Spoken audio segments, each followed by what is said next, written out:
질병의 치유 방법도 많습니다. 성경에 보면은 나아만은 요단강에 7번 들어갔다 나오면서 치유받았고, 또 히스기야는 무화과 그 과일을 반죽을 해서 그걸 종켜도 왔을 때에 치유받았습니다. 또 눈먼 장님은 예수님께서 진흙을 이겨가지고 눈에 바르면서 실로암 못에 가서 씻어라. 가서 씻고 오니까 깨끗하게 치유받게 되었어요. 모세는 지팡이를 들고 그거를 바다를 향해서 내밀 때에 홍해바다가 갈라지기도 했습니다. 이와 같이 우리의 삶 가운데는 문제도 많고 질병도 많지만은 그것이 해결받고 고침받는 데는 여러 가지 방법이 있을 수가 있습니다. 그래서 항상 우리는 기도하고 이 모든 응답과 해결과 치유는 하나님이 하실 것을 믿어야만 되는 것입니다. 이사야 55장 3절 이하에서 너희는 귀를 기울이고 내게 나와 들으라. 그리하면 너희 영혼이 살리라. 그랬어요. 또한 요한복음 10장 27절에 내 양은 내 음성을 알고 나는 저희를 알고 저희는 나를 따르느니라. 그랬습니다. 우리가 신앙생활을 할 때에 와서 예배를 드리고 전도도 하고 봉사 헌신도 하고 하는데 무엇보다 먼저 기도를 해야만 됩니다. 기도를 하면서 내 소원은 이런 것인데 하나님께서는 어떻게 이 소원을 이루어 주실 것입니까? 하나님의 뜻을 구하고 하나님의 방법과 하나님의 때를 기다릴 줄 아는 이러한 성숙한 믿음들을 가져야만 되는 것입니다. 그렇지 않고 어린아이같이 일방적으로 자기 주장만 한다면 그 성도는 아직까지도 미숙한 성도이기 때문에 한두 번은 하나님께 들으리지만은 그러나 차차 철이 들고 자랄 때까지 하나님께서 기다리기 때문에 응답이 점점 늦어지는 것입니다. 이제 숟갈로 밥을 먹고 자기 혼자서 옷 입고 대소변을 할 줄 알면은 부모의 뜻을 구해야 돼요. 그래서 자꾸 의논을 해야 됩니다. 작은 일이나 큰 일이나 아빠 이건 어떻게 할까요? 엄마 내가 이걸 하고 싶은데 이건 어떻게 하면 될까요? 이러면서 자꾸 의논을 하고 이야기를 하면 엄마 아빠가 거기에 필요한 돈도 주고 방법도 알려주고 자기가 할 수 없는 것들을 해낼 수 있도록 함께 해 주시는 것입니다. 이와 마찬가지로 우리들이 마치 어린아이같이 아버지 되신 하나님께 자꾸 의논을 드려야 돼요. 작은 일이나 큰 일이나 자꾸 의논을 드려야 됩니다. 그래 보면 하나님께서 그래 그거는 이렇게 해라. 그래 이거는 이렇게 해라. 아유 그건 하지 마. 아니야 그건 조금 더 있어야 돼. 이런 여러 가지로 응답을 하시는데 그것을 우리가 하나님의 음성이다라고 한다면은 이 하나님의 음성은 여러 가지가 있을 수가 있어요. 실제적으로 들리는 소리가 있고 어떤 때는 말씀으로 어떤 때는 생각으로 어떤 때는 성령이 역사하는 가운데 환상을 보이게 되고 마음에 막 불타는 소원이 일어나기도 하고 주변 사람을 만나서 권고를 듣기도 하고 하는 여러 가지 방법들을 통해서 하나님이 말씀을 하십니다. 그 말씀을 하시면 이것이 하나님의 뜻이다. 이게 하나님의 말씀이다. 라고 확인이 된다면 그 다음에는 이것저것 따지지 말고 좌우 살피지 말고 그냥 절대 순종하면서 앞으로 전진해 가는 겁니다. 그러면 막힌 게 뚫리고 돕는 손길이 오게 되고 망할 것 같은데 흥하게 되고 이런 일들이 있게 되는 것입니다. 그래서 우리가 신앙생활을 지혜롭게 해야 돼요. 그냥 와서 앉아서 예배만 드리고 찬송하고 식사하고 뭐 선물 주면 갖고 가고는 이런 식의 신앙생활이 아니라 이제는 하나님께 기도하면서 하나님의 뜻을 구하면서 그 뜻에 절대 순종하면서 나가는 우리 대전 힐링교회와 성도들이 되시기를 주님의 이름으로 축원을 드립니다. 아멘. 그 하나님의 음성이 뭐가 있을까요? 먼저 실제 소리가 있습니다. 성경에 보면은 아담이 하나님과 실제 대화를 나누시고 그리고 사무엘이 엘리야가 모세가 하나님과 실제 대화를 나눕니다. 오늘날도 막 내성 병력같이 어떤 데는 세면 음성으로 하나님께서 실제 말씀하시는 경우가 있어요. 한 사모님이 이런 간증을 합니다. 그 목사님이 오랫동안 게으르면서 애쓰고 노력하다 보니까 이제 몸이 탈진됐어요.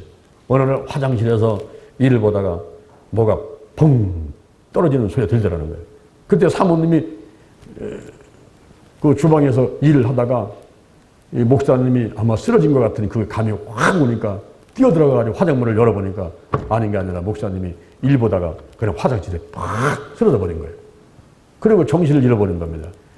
그럴 때에 뭐 119를 불러야지 뭐 병원에 달려가야지 이런 거 뭐 생각할 겨를도 없이 거기 가서 목사님을 끌어안고서 하나님께 기도를 하는데 이거는 아니잖아요. 이거는 아니잖아요. 그동안 많은 세월을 하나님 일을 한다고 애쓰고 달려오다가 이제 탈진돼가지고는 그냥 뇌경색이 오고 그래가지고 펑 쓰러졌는데 그대로 놔두면 죽는 거죠. 그래 목사님을 붙들고서는 이거는 아니잖아요. 이건 아니잖아요. 뭐 외마디 소리를 들다니까 그때 하나님께서 귀를 물어라. 귀가 어디에요? 귀. 이 귀를 물어라.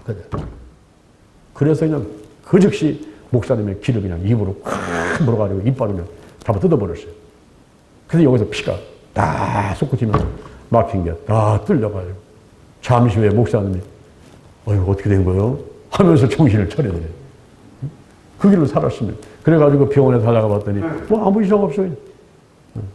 그래서 살았다는 그런 이야기가 있습니다. 우리가 그런 급박한 상황에서 하나님께 기도하는 수밖에 없어요. 그게 최선이고 그게 가장 좋은 방법인 것입니다.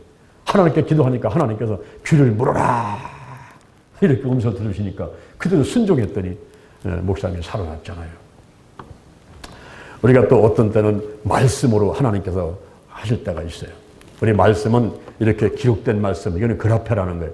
요한복음 7장 37절 나를 믿는 자는 성경이 이름과 같이 그 성경에 바로 그라페라는 거예요. 1600년에 걸쳐가지고 40여 명의 기자가 성령의 감동 가운데 쓴 기록한 책이 이 성경인데 이거는 그라페라는 거예요. 그라페.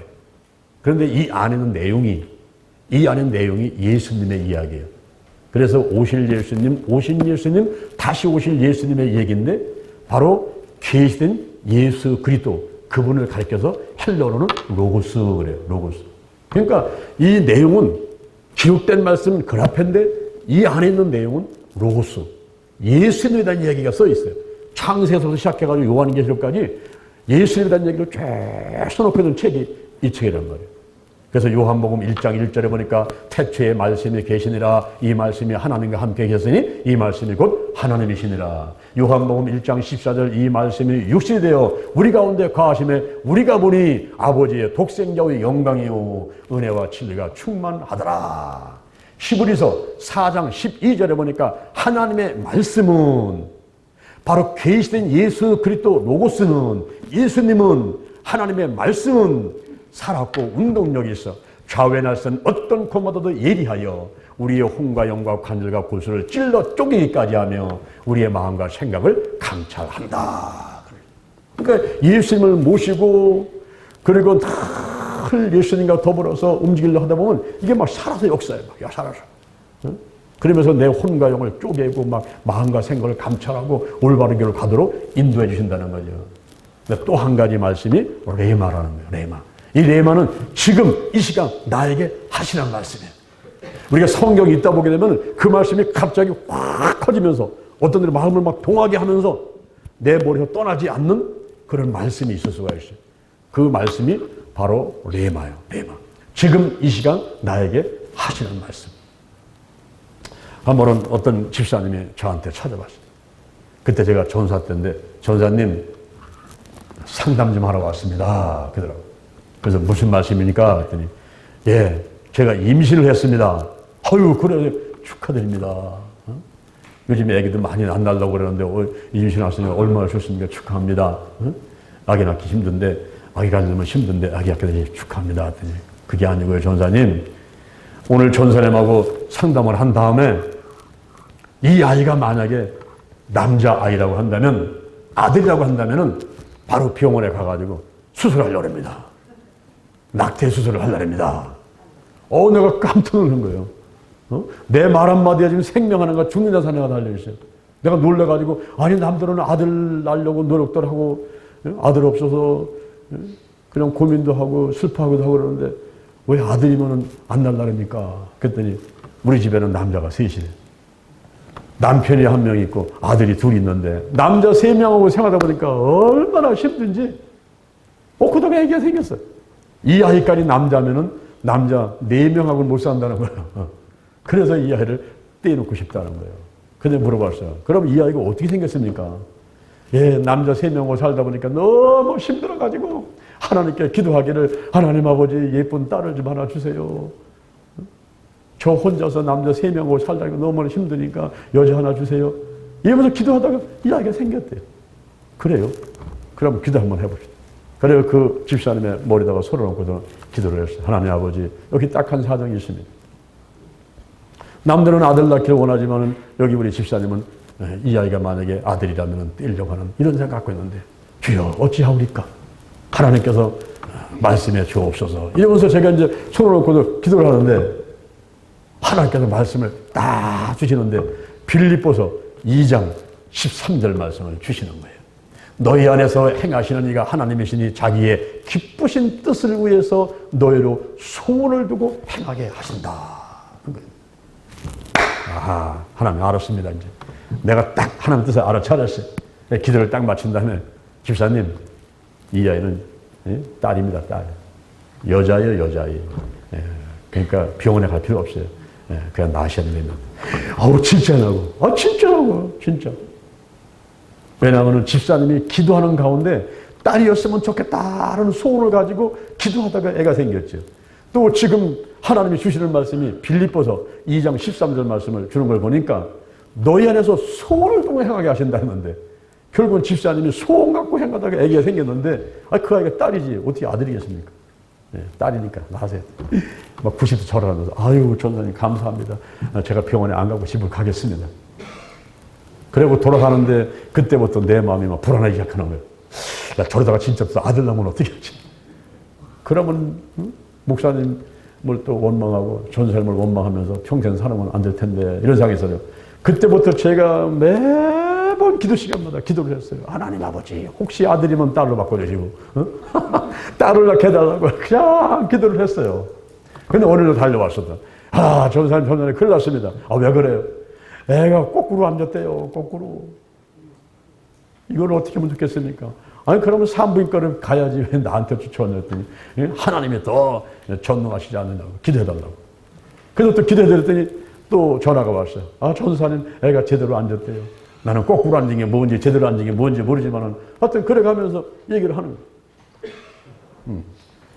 그래서 결국은 이제 그 아이가 이제 이렇게 있다가 이제 딱 나오게 됐는데 전화가 왔어요. 전사님, 애기 나왔어요. 이거 전화가 왔어요. 근데 그 순간에 내가 물어볼 수가 없는 거예요. 이거. 딸인지 아들인지 물어볼 수가 없는 거예요. 그래서 가만히 있다가 내가 아기가 예쁘지요? 그랬어요. 애기가 튼튼하지요? 그러면 아들인데 애기가 예쁘지요? 이렇게 물어봤어요. 예, 딸이 나왔어요. 예쁜 딸이 나왔어요. 할렐루야. 아유, 얼마나 감사한지요. 여러분, 우리가 이 기도하다가요, 이 오진을 하면 안 돼, 오진. 여러분들이 병원에 가가지고 진단을 받는데 의사가 이거 위장이 아픈 것 같다가 무슨 허리 아픈 거다가 잘못 진단을 내려버리게 되면요, 허리 수술해봐야 이 배 아픈 건 안 낫는 거 아니에요. 그죠? 이 오진을 하면 안 되는데 우리가 신앙생활을 하다가 이런 목회를 하면서 잘못된 진단을 할 수가 있어요. 오진을 할 수가 있어요. 그래가지고 엉뚱한 얘기를 해주게 되면은 그 사람이 엉뚱한 길로 가다가 실패를 하게 만들고 더 고생을 하게 되는 거죠. 그래서 기도해가면서 하나님 뜻을 구할 때에 하나님 아버지 들려주세요, 알려주세요, 보여주세요. 하나님의 뜻이 무엇입니까? 이러면서 자꾸 구하고 또 한 번 구한 거는 놓고서 또 구하고 또 하고 또 구하고 이래서 돌다리도 부딪혀가는 심정을 가지고 자꾸 확인하고 확인해서 이것이 하나님의 뜻이라고 확신만 오면 그때는 뭐 좌우 살피지 않고 그냥 쫙 밀고 뛰어나가는 겁니다. 그러면 강한 추진력이 생기게 되고 반드시 좋은 결실이 맺혀지게 되는 거예요. 더 나아가서는 성령의 역사 가운데 하나님의 음성을 들을 수가 있습니다. 성령님은 누굽니까? 성령님은 하나님이시죠. 그분은 인격자시죠. 다른 보혜사죠. 우리 곁에 와서 우리를 도와주는 분이죠. 그 성령님께 우리가 이렇게 성령의 역사를 하면서 막 알려주고 들려줄 때가 있어요. 우리가 성령의 은사가 성경에 보면 27권이 나옵니다. 그 중에서 직임을 수행하기 위한 은사들이 나오는데 에베소서 4장 11절 이하에서 직임을 수행할 때 사도의 은사, 선지자 은사, 사도의 은사, 복음 전환자 은사, 목사의 은사, 교사의 은사, 그리고 또 대접의 은사, 섬김의 은사, 가르치는 은사, 행정의 은사, 순교의 은사, 선교의 은사, 많은 은사가 나와요. 로마서에, 에베소서에, 그리고 고린도전서에, 베드로전서에 많은 은사들이 기록되어 있습니다. 근데 고린도전서 12장 4절 이하에 보면은 9가지 은사가 역사를 일으키는 은사가 나옵니다. 그것이 계시의 은사, 발성의 은사, 권능의 은사, 보따리 3개 해서 나누는데 계시의 은사라는 보따리를 풀어보니까 거기는 지혜의 말씀의 은사, 지식의 말씀의 은사, 그리고 영분별의 은사라는 3개가 나와요. 그 다음에 발성의 은사라는 보따리를 풀어보니까 거기는 방언, 그리고 방언 통역하는 거, 예언의 은사가 들어있고, 또 한 가지 보따리를 들어보니까 권능의 은사라는 보따리 속에 믿음의 은사, 능력행의 은사, 병 고치는 은사라는 3가지 은사가 또 들어있어요. 그 중에서 지혜의 말씀의 은사인데, 이 지혜라는 것은 문제를 풀어내는 원동력입니다. 내가 문제 앞에 딱 닥쳐왔어. 이 문제가 막 태산 같아. 너무 벽이 높아가지고 넘을 수가 없어. 그래서 거기에 주저앉아가지고 있을 때, 그때 성령이 역사하셔. 아까 우리 남성계 회원들이 나와가지고 부른 찬송 이름이 뭐예요? 응? 연습을 했습니까? 한번 모여가지고? 응? 연습을 한 거죠? 응? 나의 등 뒤에서. 나의 등 뒤에서. 그죠? 나의 등 뒤에서. 이게 막 이렇게 뭉쳐가서는 막 문제가 있고 막 주저앉아 있는 그 상태 속에서 성령이 역사를 하면서 지혜를 주죠, 지혜. 이 지혜가 문제를 풀어내는 원동력입니다. 한 번은 제가 국민일보사에서 담임 목사를 하고 있는데, 국민일보 담임 목사와 교계협력국장을 하는데 조영기 목사님이 들어오라고 연락이 왔어요. 그래서 조영기 목사님 방문을 딱 열고 들어서는 순간 조영기 목사님 서 있다가 나를 향해서 손을 딱 들면서 하는 얘기가, 네가 지금부터 국민일보 판매국장이다. 그러시는 거예요. 와, 얼마나 충격받고 놀랐는지. 국민일보 판매국장은 종사원이 3,000명에다가 1년에 100억이라는 돈을 쓰면서 국민일보를 홍보하고 확장하고 배달하고 하는 일을 하는 그런 부서거든요. 나는 목사인데 1년에 100억 갖고 종사원 3,000명을 데리고 내가 하는 그 일을 감당할 수가 있습니까? 너무 놀래갖고 저는 조영기 목사 앞에 가서 무릎을 딱 꿇었어요. 기도해 주세요. 그랬더니 안수기도를 딱 해주더라고요. 그래서 저는 인사를 드리고 나왔는데 그 길로 제가 오산리 기도원으로 달려갔습니다. 오산리 기도원 달려가가지고 3일간 금식 기도를 하면서, 하나님 아버지, 이게 웬일입니까 이거? 저한테 이러한 사명이 왔으니 잘못하면 하나님 망신 나 망신 다 당할 텐데 이거 제가 감당할 수도 없는 일인데 어찌하오리까 이거. 이러면서 3일간 금식하면서 엎드려 기도하는데 3일째 되는 날 하나님께서 저에게 말씀을 주시는 거예요. 지혜의 말씀을 통해서 볼펜을 들고 종에다 받아서 넣는데 팍 쓰게 만드시는 거예요. 나중에 그거를 다 받아 적은 다음에 가만히 읽어보니까 이게 한마디로 말하면 뭐냐면은 문서 선교사를 만들다는 거예요. 문서 선교사. 영어로 다큐멘터리 미셔너리, 다큐멘트 미셔너리 그래가지고 DM이라는 이 문서 선교사를 이걸 만들어가지고 전국의 지국이 300개인데 300명을 양성을 해가지고 한 지국에다가 문서 선교사 한 명씩을 파송하라는 거예요. 그래가지고 그들이 지국의 배달 사원들과 거기 지국장들, 이 모든 종사원들을 신앙을 지도하고, 그리고 신문 보다가 끊어진 사람들, 절독자를 찾아가서 지금으로 말하면 신방을 가가지고 그 신문을 끊지 말고 계속 보게 해달라고 이 일을 하고, 그리고 홍보하고 확장하는 일을 문서 선교사가 해나가도록 하라는 거예요. 300명을 양성하라는 겁니다. 그래서 제가 금식을 마치고서는 그걸 가지고 내려와서 국장들 회의를 하는데 들어가가지고 앞으로 국민일보에 이런 일을 할 노래입니다 하고서 내놨더니 국장들이 아주 100% 반대예요. 100% 반대. 나한테 하는 얘기가 아니 장 목사는 선교사 가봤어요? 선교사? 선교사라는 게 해외 나가서 선교사가 목숨을 버려가면서 거기서 그 하는 일들이 어떤 일인지 그걸 한번 해보긴 했냐 이게. 문서 선교사라는 말을 아무나 쓰냐? 선교사를 아무데나 붙여가지고 쓰냐고.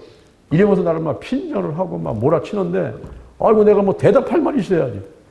분명 금식 가운데 하나님은 해라고 그랬는데 이 주역들 국정회의에서는 나를 핀잔을 주고 못하게 하는 거예요.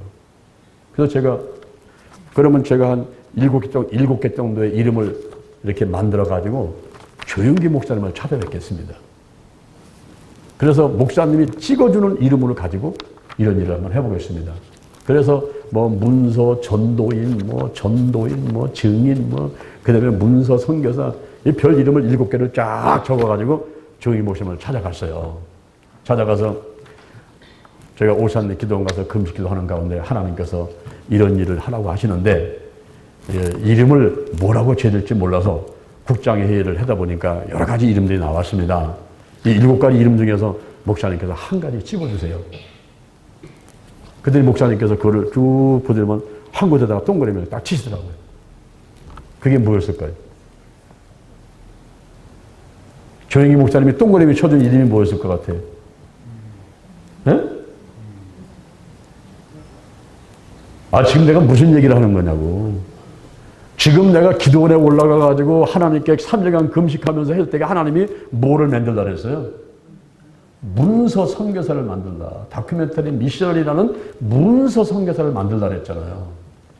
그 이름을 갖고 7가지 이름을 딱 갖고 나갔는데 여기에 문서 선교사가 하나 있고 문서 전도인, 증인 쭉 7가지 이름을 갖고 가서 하는데 조영기 목사님과 내가 사전에 의논한 게 아니잖아요. 입을 맞춘 게 아니잖아요. 네? 나는 하나님께 기도해서 듣고 내려왔고 국장들이 다 반대하는 가운데 7가지 이름을 갖고 조영기 목사를 만나러 들어갔단 말이에요. 들어갔더니 조영기 목사님은 한 곳에다가 동그라미를 탁 치는데 그게 뭐냔 말이에요. 뭐였겠어요 그게? 네? 문서 선교사. 거기다가 동그라미 친 거예요. 그래서 갖고 와서 보여줬어. 국장님들 이거 보세요. 저는 조영기 목사한테 한마디 말씀도 안 했는데 조영기 목사님이 문서 선교사라고 동그라미를 쳤지 않습니까? 이걸 하겠습니다. 그랬더니 그러면 할 수 없지 이런 다 꼬리를 내리더라고요. 그래서 그때부터 제가 문서 선교사를 모집을 해가지고 훈련을 시키는데 300명을 목표로 하면서 70명을 제가 양성을 했어요. 그래서 그들을 지구에다가 파송을 시켜가지고 일을 하게 만들고 그 다음에 전도사들을 24명 그 다음에 자원봉사들을 1000명 밑에 종사원들을 3000명 이렇게 하면서 이 문서를 통해서 국민일보를 통해서 선교를 하는 그런 일들을 하는 사람을 만들었는데 전 국민을 문서 선교사를 만들려고 제가 뛰었어요. 전 국민. 우리나라 5천만 국민을 전부 문서 선교사를 만든다. 어떤 사람은 이렇게 직접 나가서 홍보하는 사람이 있는가 하면 어떤 사람은 돈을 가지고 하는 돈, 머니. 그러니까 MDM. 머니, 돈을 재정을 하는 사람은 MDM. 이런 식으로 해가지고 그리고 전화 가지고 하는 사람은 텔레폰 DM, TDM이다. TDM. 이런 식으로 해가지고 DM이라는 곳에다가 전부 이름을 붙여서 TDM, 무슨 MDM, 무슨 DM 주소에 쫙 만들어 놓고는 전국적으로 이것을 홍보를 하면서 우리가 전국의 큰 대도시에 목사님들을 150명, 200명씩 모아놓고 포럼을 열고 세미나를 하고 하면서 했던 적이 있었어요. 그러다가 제가 300명까지 양성을 해야 되는데 중간에 제가 사표를 쓰고 나오는 바람에 더 이상 할 수가 없었습니다. 그 일을 너무나 방해하는 사람이 있어가지고 제가 20일 기도를 하다가 나는 목회를 하러 가야지 이런 일을 계속하지 않겠다 하면서 결단을 내리고 사표를 쓰고 나왔는데 그 이후에 좀 후회는 되더라고요. 내가 끝까지 밀어붙여서 했어야 되는데 라는 생각도 하게 됐습니다. 이렇게 우리가 성령 안에서 기도하다 보면은 이게 하나님께서 들려주는 소리가 있어요. 지혜의 말씀의 은사를 통해서 어떤 지식의 말씀의 은사를 통해서 예언의 은사를 통해서 방언을 통해서 여러 가지 성령이 역사하면서 들려주는 말씀들이 있습니다. 근데 이 은사의 목적이 뭐냐면 에베소서 4장 11절 이하를 보니까 이 은사의 목적은 성도를 온전케 하고 봉사일을 하고 그리고 그리스도의 몸인 교회를 세우려 합니다. 그랬어요. 그러니까 내가 병 고치는 은사가 있다, 믿음의 은사가 있다, 예언의 은사가 있다, 지혜의 말씀의 은사가 있다, 지식의 말씀의 은사가 있다. 저는 삼각산에서 11년간을 기도를 하면서 하나님께서 지식의 말씀의 은사를 주셨어요. 그것은 눈을 감고 기도하는데 생각지도 못한 것을 보여주고 들려주고 알려주는 이런 은사입니다. 그걸 가지고서는 많은 병자들을 치료하고 지금까지 11년 동안 연인은 10만 명 이상을 훈련시키는 일을 해오고 있어요. 그런데 이런 은사들 가운데 가장 좋은 은사가 무엇일까? 여러분들은 어떤 은사를 갖기를 원합니까? 지혜의 말씀의 은사, 지식의 말씀의 은사, 병 고치는 거, 능력 행하는 거, 능력 행하면서 막 기적의 은사요. 그래서 모세같이 막 지팡이를 내려치면은 막 홍해바다가 갈라지기도 하고, 막 바위를 치면 막 물도 나오고, 막 물을 때리면 막 물이 막 피로 변하기도 하고, 이러한 능력 행하는 기적의 은사, 이걸 여러분 원합니까? 예언의 은사를 원합니까? 막 방언하기를 원합니까? 병 고치는 것을 원합니까? 지혜의 말씀의 은사, 막 지식의 말씀의 은사, 엘리사 같이, 조영기 목사님 같이, 또 장면 목사 같이 막 기도하면서 막 병자들이 막 치료받고 막 하는 것을 막 보고 듣게 해서 막 선포하고 막 치료되고 하는 이런 거를 하기를 원합니까? 오늘 본문에 보니까 더욱 큰 은사를 사모하라. 제일 좋은 길을 너에게 보이리라 그랬어요. 이게 무슨 은사일까요? 따라합니다. 사랑의 은사. 사랑의 은사. 사랑의 은사. 여러분이 무엇보다도 먼저 사랑의 은사를 받게 되기를 주님의 이름으로 축원을 드립니다. 이게 제일 좋은 거예요. 이게 제일 좋은 거예요. 신앙생활에서 목회하면서 세상 나가서 생활하면서 이 사랑의 은사가 가장 좋은 거고, 이 은사가 있는 사람을 하나님이 쓰시면 그에게 이 땅에서나 하늘에서나 상급을 주실 터인데요. 이 사랑의 은사를 가져야 돼요. 사랑이. 사랑이 뭡니까? 사랑이 뭡니까?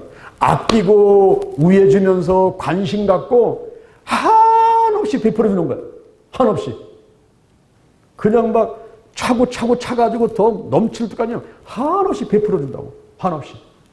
아끼고 우애하고 관심 갖고 한없이 베푸는 일이 사랑인데, 우리가 사랑은 보통 남녀 간의 사랑이 있죠. 그런 사랑을 에로스적인 사랑이라고 해요. 부모와 자식 간의 사랑도 있죠. 그걸 스트로의 사랑이라고 해요. 그리고 친구와 친구간의 사랑을 우정, 그것을 필레오의 사랑이라고 그래요. 그런데 이런 사랑도 다 좋지만 이런 사람들은 한계가 있어요. 그렇죠? 아무리 남녀가 좋아서 결혼을 해도요, 3개월, 1년, 3년 가면은 사랑이 식어집니다. 그렇죠? 10년, 20년, 30년 가면 더 식어지죠. 어떤 데는 이혼을 하기도 하고.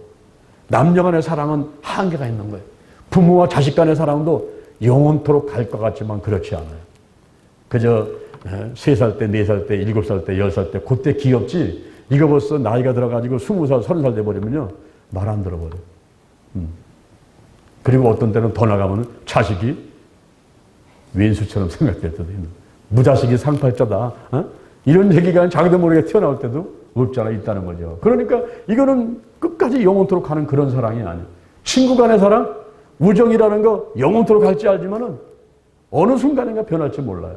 그런데 변치 않고 하나님께서 원하시는 사랑, 그 사랑이 있는데 그 사랑이 따라합니다. 아가페 사랑이다. 아가페 사랑. 예수님께서 자기 몸을 버리면서까지 우리 모든 죄인들을 구원하시기 위해서 사랑했던 그 사랑, 그 사랑. 이게 아가페적인 사랑이에요. 아가페 사랑. 이 아가페적인 사랑이 없으면은 고린도 전서 13장 1절 이하에 보니까 내가 사람의 방언과 천사의 말을 할지라도 그 아가페 사랑, 생명을 구원하기 위해서 정말 우애주고 관심 갖고 한없이 베푸는 그 사랑이 없으면 내가 사람의 방언을 하고 천사의 말을 하고 영어를 하고 중국어를 하고 일본어를 하고 뭐 천사의 말을 한다 할지라도 그 영혼을 구원하는 아가페 사랑, 이런 사랑이 없으면요, 그거는 소리나는 구리와 울리는 꽹과리가 된다 그랬어요. 그리고 내게 예언하는 능이 있어 모든 비밀을 알고 모든 지식을 알고 산을 옮길 만한 모든 믿음이 있을지라도 사랑이 없으면 내가 아무것도 아니야, 아무것도 아니야. 그리고 내게 있는 걸 다 내줘. 그냥 옷도 주고 그냥 막 돈도 주고 다 줘. 그냥 막. 집도 팔아주고 땅도 팔아주고 다 줘, 다 줘. 그런다 할지라도 내 몸을 불태워서 불사르게 내준다 할지라도 그 영혼을 사랑하기 위해서 그런 목표, 그런 목적이 아닌 그런 사랑, 이건요 내게 아무 유익이 없다는 거예요. 아무 유익이 없다는 거예요. 그러면서 이 사랑의 특징을 말하는데 고린도 전서 13장 4절 이하에서 영혼을 구원하기 위해서는, 쉽게 말하면 전도하기 위해서는, 그 한 사람을 천국 백성 하나님의 자녀를 만들기 위해서는 따라합니다. 오래 참아라. 오래 참아라. 온유해라. 투기하지 마라. 자랑하지 마라. 거만하지 마라. 무례히 행치 마라. 자기의 유익을 보지 마라. 성내지 마라. 불의를 기뻐하지 마라. 진리와 함께 기뻐하라. 모든 걸 참아라. 모든 걸 믿어라. 모든 걸 바라라. 모든 걸 견뎌라. 여러분 15가지 주는 이것이 갈라디아서 5장 19절 말씀하고 이렇게 대리가 되는데, 갈라디아서 5장 19절 말씀은 사람을 죽이는 거예요. 생명을 죽이는 거예요. 그는 지옥 가게 만드는 거예요. 음행과 더러운 것과 호색과 우상숭배, 술수, 원수 맺는 것, 당짓는 것, 분리, 이단, 투기, 술 취함, 방탕 같은 이 15가지는 지옥 가게 만드는 것들이에요. 그래서 천국 가게 만드는 하나님의 자녀가 되고 복받게 만드는 것, 이것은 뭐냐면은 오래 참고 온유하고 특이한 자가 되면 안 되고 자랑하지 말고 교만하지 말고, 이 15가지 나온단 말이에요. 15가지가. 앞으로 우리 대전 신림교회가, 그리고 대전 신림교회 나오시는 분들이 전부 복을 받는데 지금보다 더 큰 복을 받아야 될 줄로 믿습니다. 아멘. 한번 따라합시다. 나는 복덩이다. 나는 잘 된다. 더 잘 된다. 자꾸 잘 된다. 영원히 잘 된다. 그렇게 되기를 원하시면 아멘. 아멘. 그러면 저하고 여러분 약속을 한 가지 하시죠. 약속. 그게 뭐냐. 제가 대전 신림교회 이쪽에 와가지고 한 3년 동안 많이 살펴보니까 대전 신림교회를 축복하려고 하나님이 아예 작정하셨어. 할렐루야. 하나님이 작정하셨어. 대전 신림교회를 축복하려고 작정했어요. 그래가지고 이 금복이가 왔잖아. 금복이. 여러분 금복이 누군지 아셔요? 누군지 알아요? 저 황금닭 있잖아. 황금닭. 금괴. 저건 난 생전 본 적도 없고 들은 적도 없어요. 저 황금닭이요. 저게 무슨 봉황이라고 여러분 들어봤어요? 봉황? 난 저게 봉황인 줄 알아. 봉황. 야, 저 어떻게 저런 게 우리 교회로 왔냐고. 금괴가. 황금닭이. 저게 뭐냐면 하나의 표적이야. 표적. 신호야. 신호. 대전 신림교회한테 복을 줄 것이다. 복 받을 준비를 해라. 할렐루야. 성도 여러분에게 여러분 복 받을 준비를 해라. 여러분 직장에서, 여러분 사업장에서, 여러분 가정에서 복 줄 테니까 복 받을 그릇을 해라. 할렐루야. 이거 빨리 깨달아야 돼. 깨닫는 사람은 그릇을 크게 만들죠. 막 다라같이 크게 만들어갖고 비가 내리면은 이만큼 그 빗물을 받을 수가 있는데, 이게 잠자다가 뭔 소리요 지금 목사님 뭔 얘기를 하는 거예요. 이러고 나온 사람은요 고추동지만하게 갖고 있다가 요만큼밖에 못 받는 거예요. 요만큼밖에. 그래서 내가 여러분에게 이제는 따라합니다. 준비하자. 준비하자. 아멘. 우리 하나님이 주시는 은혜와 축복을 받을 준비를 하셔야 돼요. 준비를. 그러기 위해서 한 가지 꼭 필요한 게 있더라고요. 1년에 기억하셔야 돼요. 앞으로 이거 프랭카드 만들어 붙일 거예요. 프랭카드 붙일 거예요. 무슨 말이냐. 자, 한번 따라합니다. 나쁜 말은 하지도 말고, 듣지도 말고, 전하지도 말자. 아멘. 남들 기분 상하는 말, 남들 비판하는 말, 남 흠집하는 말, 그냥 생긴 대로 살게 놔둬버려요. 생긴 대로 살게 놔둬버려야지. 그거 가지고 잔소리하고, 비판하고, 흠잡고, 그 말을 또 여기다 전하고 저기다 전하고 그래가지고 막 벌집 쑤시는 것 같이 만들면 이거는 우리 교회가 복받을 준비가 안 된 거예요. 그 성도도 복받을 준비가 안 됐어요. 그러는 곳에는 복이 임하지는. 우리 있는 것도 없어져. 까먹어버려. 그래서 따라합니다. 좋은 말을 하고, 좋은 말을 듣고, 좋은 말을 전하자. 좋은 말 중에 가장 좋은 말이 복음입니다. 복음. 복스러운 소리. 복 주는 소리. 그게 뭐냐면 예수를 전하는 거예요. 예수 안에는 다 있어. 예수 안에는 부귀가 있어, 장수가 있어, 좋은 길이 있어, 평강이 있어, 생명이 있어, 복이 있어. 예수 안에는 다 있는 거야. 다 있는 거야. 그 예수를 전해야 돼. 그것 이외에는요, 관심도 갖지 마시오. 그냥 생긴 대로 살게 놔둬버려요. 뭔 잔소리를 하고, 뭔 그렇게 얘기를 하고 해가지고, 그게 이 말 저 말 돌고 돌아가지고, 사람 막 나중에는 막 속에서 막 부구부 끓고, 너 두고 보자, 막 이빨 갈게 만들고, 원수지게 만들고, 이 관계가 파괴되면요, 이거는 그릇이 깨지는 거야. 그릇이 깨지는 거야. 그래서 가정도 보게 되면요. 가정도 보면은 맨날 싸우고 뭐 다투는 집안은요. 복이 임하지 않습니다. 그런 집안. 그냥 웃음이 그냥 번져나가고 항상 뭐가 그렇게 좋은지 그냥 웃고 감사하고 이런 집안은 복이 다가와, 달려와. 여러분 그래요. 지금 제 말이 틀렸습니까? 맞죠? 네, 그래서 앞으로 대전 신림교회는 좋은 말만 해야지 나쁜 말을 하면 이거 한 가지만 지키면 되겠더라고 보니까. 네? 우리가 성도가 많으냐 적으냐 그것도 상관없어. 왜냐하면 여기에 예수님이 계시고 성령님이 계시고 어마어마한 하나님께서 비전을 주시고 꿈을 주시고 우리 인도해 가고 있기 때문에 사람이 많고 적은 건 상관없어. 하나님이 함께 하시면 사람이 많아도 적어도 상관없어요. 큰 일을 해내는 데는 사람 숫자가 중요한 게 아닙니다. 여기 있는 한 분 한 분이 어떠한 사람이 이곳에 와 있느냐 하는 것이 굉장히 중요한 거예요. 서로가. 아까 우리가 보세요. 여기 저 여자가 기차 타러 가다가 흑인하고 부딪힌 거야. 그래가지고 그냥 자기 갖고 있는 다 흩어지니까 그걸 주워다 보면서 흑인을 미워하는데 이 고정관념 속에 아이고 흑인 이 깜둥이들 흑인은 그냥 나한테 손을 막 끼치는 사람이야. 이렇게 머릿속에 박혀있는 그러니까 거기서 막 화를 내고 뛰어다 보니까 기차를 놓쳤어. 그래가지고 점심 먹으러 식당에 딱 들어갔는데 샐러드를 시켜가지고 갖다 놓고 보니까 스푼이 없어갖고는 포크를 가져다 갔다가 왔는데 사실은 자기가 샐러드 갖다 놓은 자리에 앉는 게 아니고 다른 자리에 갔는데 거기 보니까 흑인이 앉아가지고 먹고 앉아있네 똑같이. 그러니까 자기 거 먹는 줄 알고서는 화가 난 거야. 아니 근데 이러고 보니까 뻔뻔하게 계속 먹고 앉아있네.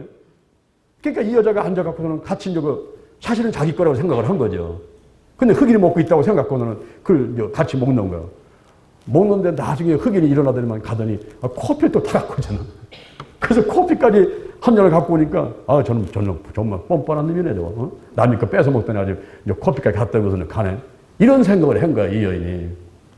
그러고서는 이제 거기서 나와가지고 기차 타가다가 보니까 아이고 소핀백을 안 갖고 왔네. 그래서 소핀백을 가지려고 가서 보니까 흑인이 없어. 흑인이. 그 밥 먹고 앉는 흑인이 없어졌지 쇼핑백도 없네. 아이고 이놈이 사기꾼이구나. 이놈이 도둑놈이구나.